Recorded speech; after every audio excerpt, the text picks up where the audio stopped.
After 10 years in practice, here are some of my most memorable patients. So around 10 years ago, we had a patient who was coming in and he was having some neck stiffness and some symptoms going down to his arm. Went through our normal process, a consultation, going through testing. We found that some issues going on. We started care and he was doing very well. This story, to be honest, is not about him. This is about his daughter.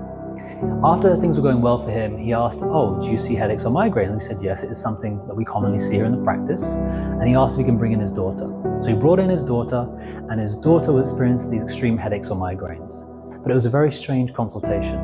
His daughter was around 19 years old. She didn't say anything during the consultation. Her father was doing all of the talking.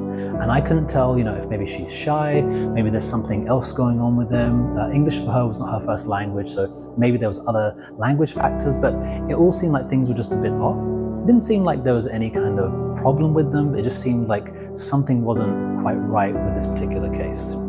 Went through a normal consultation, went through the physical tests and found some issues going on. We sent for x-rays because she had had some accidents previously as well.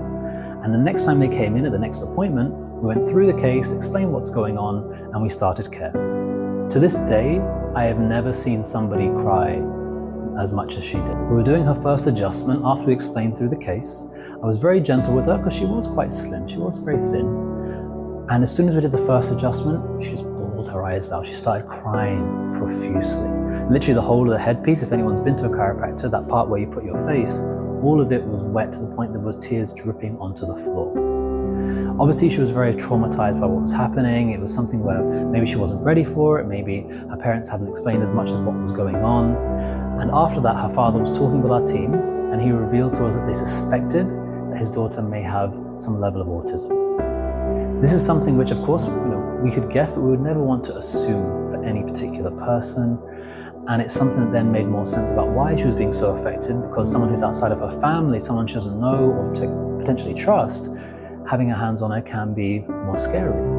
So we didn't see her for a few weeks. Her father was still coming in, and eventually he managed to talk to her and coerce her to come back in and get checked because she was still experiencing these headaches and these migraines. So when she did come back in, even though I was very gentle the first time we adjusted her, I was extremely gentle adjusting her afterwards. She was around 18, 19 years old.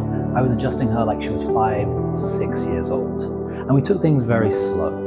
Over time, things were doing okay. She still wasn't talking. She was still very quiet, even with her family. But over time, we could start to see that maybe her posture was getting a bit better. We start to see that she looked a little bit looser, a little more relaxed. And it's about, I want to say nearly 2 months into care, there was a day where she came in on her own without her parents or her brother and sister being there. Because usually they would come in as a family and they would come in at the same time. However, this time, even though they were all scheduled for their appointments at the same time, her and her father, she just came in and she sat on her own. And she's never talked to me at this point. She never said anything. I figured, okay, I'll take a risk, I'll see what happens. And I said to her, "Oh, where is Dad?" And she looked at me very, very quietly. She said, "He's coming." And I talked to her dad afterwards.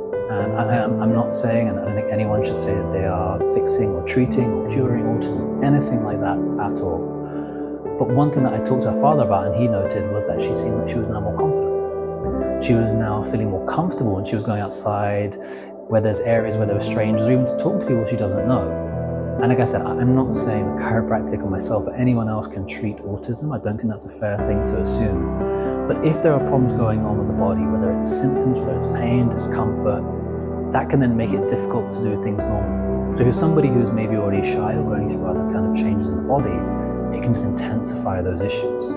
In the same way that if if I was an irritable person and I had sunburn, it won't make me less irritable, it's going to make me more irritable. So the same thing, if someone is already more naturally quiet and not comfortable around other people and they're experiencing symptoms, that can intensify and make that worse.